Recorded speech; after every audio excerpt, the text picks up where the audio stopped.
Okay, we'll talk now about biological routes for controlling biomineralization. So we've talked about some of the fundamental concepts in crystal growth and how things like supersaturation can be used to control how crystals form. Okay, so how do living organisms actually do that? How do living organisms control supersaturation? How do they provide surfaces for crystals to grow on? Okay, so first of all, we'll talk about boundary organised biomineralization.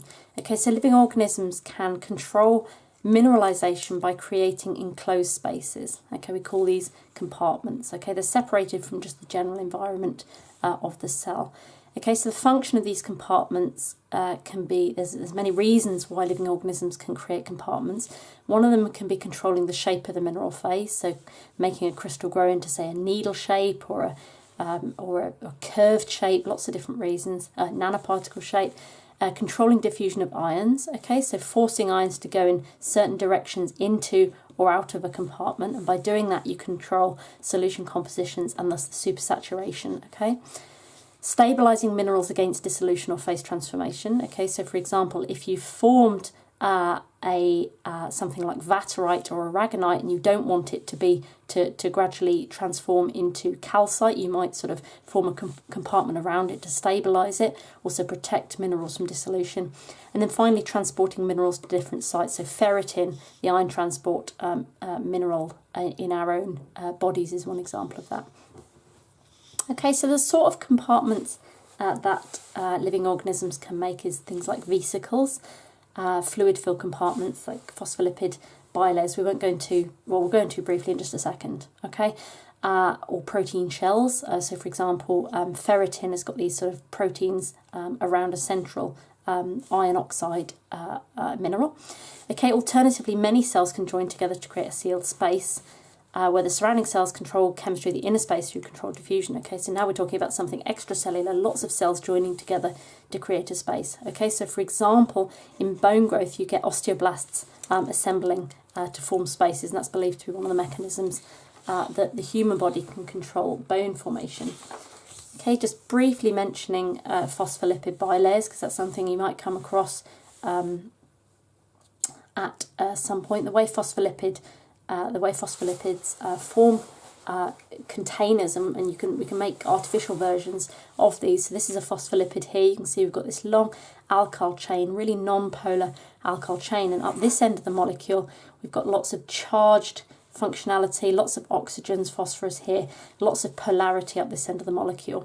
Okay, and because this molecule has this non-polar tail and a very polar head, it tends to organise itself into arrangements. Okay, so if we represent this molecule by a little circle up here to represent the polar head group, and then a little wiggly line to represent those tails, you can see how it can organise into these different shapes. So things like micelles, where you've got all of these polar head groups sticking out into a, say, water solution, and all of those hydrophobic tails sticking in together into the centre.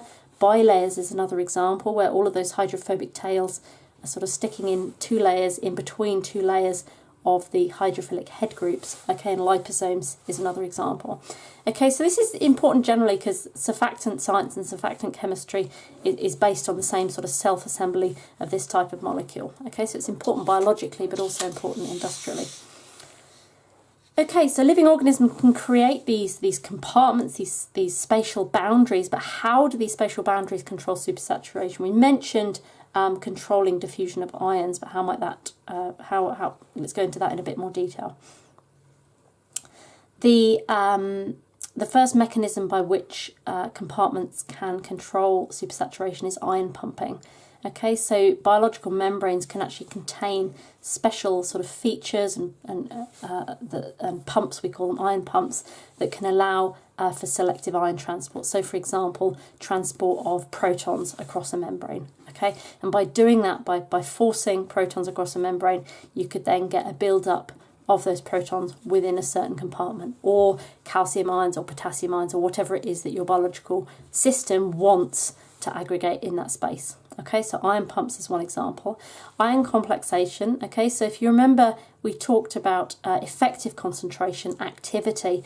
Okay, so you can reduce the effective concentration of ions in solutions by having chelating agents. Okay, if the chelating agent binds to something like a calcium ion and holds it in place, you're essentially lowering the effective concentration of calcium ions in that solution. Okay, so lots of ligands and complexing agents are used in biological systems to modify the effective concentration. Okay, and then finally enzymatic regulation. So enzymes can control the formation of inorganic species by changing reaction equilibria and then providing ions that are needed for certain reactions. Okay. One example of that is this carbonic anhydrase. Okay, I don't really expect you to learn this, it's just to illustrate the point. Okay, so this enzyme removes H2CO3 and then changes the following mineralization equilibrium. Okay, so helping to pull this over towards the calcium carbonate side of the equilibrium by removing this species. Okay, so again, just a quick mention here of proton pumping. So we talked about ion pumping. Proton pumping is something that's maybe a bit more commonly used terminology. Okay, so that's just one example of an ion pump. Okay, so as well as forming compartments, living organisms can use organic matrices to influence how crystalline materials grow. Okay, so we're talking about insoluble macromolecular frameworks. So, for example, our bones contain a network of collagen that the hydroxyapatite grows around, and that's just one example of this macromolecular frameworks. Okay, so as I said, bone. In the case of bone, we talk the function of that matrix is really about modifying the physical properties of the material. Okay, so if we had a bone that was just made of hydroxyapatite, then it's going to be very brittle if it's just made of an inorganic material. By having this sort of network of collagen fibres in among the crystals of the hydroxyapatite, you create this nice elastic network, and it gives the material strength and toughness. Okay, again, like the compartments, the function of this of the organic matrix can help to stabilize minerals against dissolution or phase transformation. And then finally, if you remember back, we talked about heterogeneous nucleation. These macromolecular frameworks can help to provide sites for nucleation and also even directing crystallographic orientation. Okay, so we talked about epitaxy, where one crystal face can direct the growth of a second crystal face, but actually organic materials can also help to direct orientation of crystals.